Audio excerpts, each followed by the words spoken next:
আমার ছেলে ওই একই কাজ করেছে। না না, না না লয় মশাই, ঠিকই বলছি আমি, আমার ছেলেও বিয়ে করেছে। কাকে বিয়ে করলো? ও কি অন্য মেয়েকে নিয়ে পালিয়েছে নাকি? না না মশাই, অন্য মেয়েকে নিয়ে পালিয়ে এলি তো আমার এই সমাজে আমার সম্মান বাড়তো। ও যা কাজ করেছে আমার সম্মান মাটির সাথে মিশিয়ে দিয়েছে। কি করেছে আপনার ছেলে? বিয়ের 14 দিন পরে বৌমায়ের মাকে নিয়ে পালিয়ে গেছে। কি বলছেন আপনি সব? ঠিকই বলছি মশাই আমি, শালা এমন 12 ছেলে শাশুড়িকে নিয়ে পালিয়ে গেছে।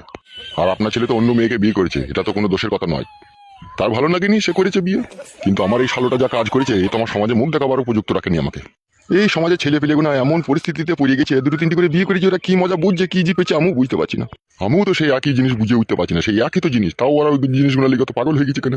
সেই বৌমায়েরও যা একই জিনিস, সে শাশুড়িরও একই জিনিস। তার হারে শালো তো শাশুড়িকে নিয়ে যাওয়ার পালাবার কি দরকার ছিল?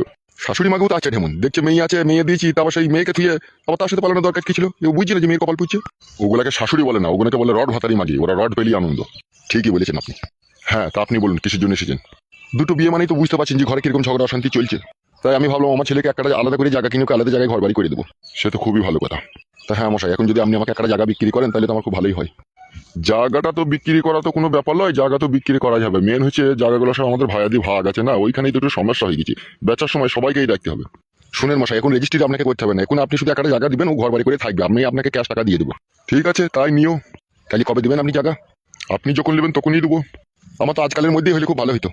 তাহলে কোন জমিটা নেবে মনে করছো? ওই যে দাসপাড়ার কাছে যে জমিটা আপনার পড়েছে ওইটা একটা ওখানে দিলেই হবে। তুমি কি ওখানে জমি দেখেছো নাকি আমার? হ্যাঁ, অনেকদিন আগে একবার ওইদিকে গিয়েছিলাম তো, একজনকে জিজ্ঞেস করছিলাম, সে আপনারই নাম করেছিল, তখনই জানলাম যে আপনারই জমি। তা জমি যখন নেবেন তা চলেন আপনাকে একবার দেখা গিয়ে জমিটা। তাহলে তো খুব ভালোই হবে, তাহলে আসেন। ঠিক আছে চলো।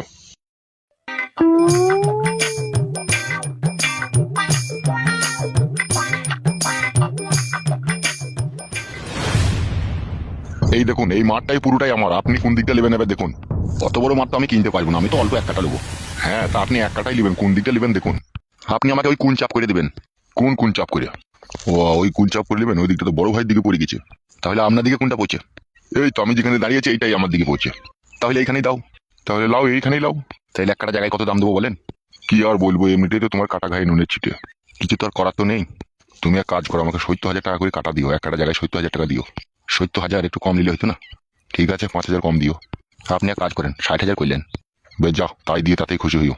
তাহলে সন্ধ্যের সময় আমি টাকাটা আপনার বাড়ি থেকে দিয়ে আসবো। আর জায়গাটা কালকে মেপে দেবেন। তাই হবে, কালকেই মেপে দেবো। তাহলে ঠিক আছে, এখন আমি আসছি। আচ্ছা ঠিক আছে, যা।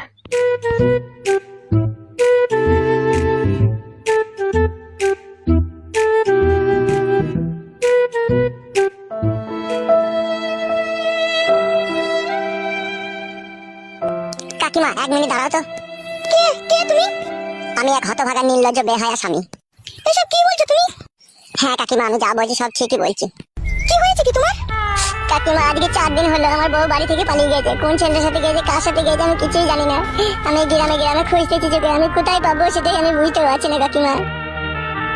কি তুমি কার সাথে গিয়েছে, কি নিয়ে গিয়েছে সেসব যদি কিছুই না জানো, কি করে পাবে তুমি তোমার বউকে? কি করে আর পাবো কাকিমা সেটাই তো জানি না। গ্রামে যেই জিজ্ঞেস করবো, কোনো ছেলে যদি নতুন বিয়ে শাদী করে না তার বাড়িতে গিয়ে দেখবো সেই বউটা আমার নাকি। এইভাবে তুমি বাড়ি খোঁজ করতে গেলে তুমি তো মারও খেতে পারো ছিলে। বউটাই তো ভালো লাগে কাকিমা, বউটা খারাপ বলেই তো আজকে আমার কপালে এই দুঃখ এই কষ্ট। তুমি কি কোনো সন্ধান পাওনি কে নিয়ে গিয়েছে, কোন গ্রামে আছে? না কাকিমা, কোনো সন্ধান পাইনি। আমাদের গ্রামে বাবা নতুন কেউ বিয়েওয়ালা মেয়েকে বিয়ে শাদী করে আনেনি, আনলে আমি তো জানতে পারতাম। কেউ আনেনি কাকিমা? না বাবা। তুমি এক কাজ করো বাবা, এই পাশের গ্রামে গিয়ে একবার খোঁজ করে দেখো। হ্যাঁ কাকিমা, তাতে যেতেই হবে। এই গ্রামটার নাম কি কাকিমা? এই গ্রামের নাম হচ্ছে চুয়াডাঙ্গা কুমোরপুর। ও আচ্ছা, ঠিক আছে বাবা, তাহলে যাও খুঁজে দেখো। হ্যাঁ কাকিমা, যাই দেখি পুরা ভাই বলি কোথায় খুঁজে পাই।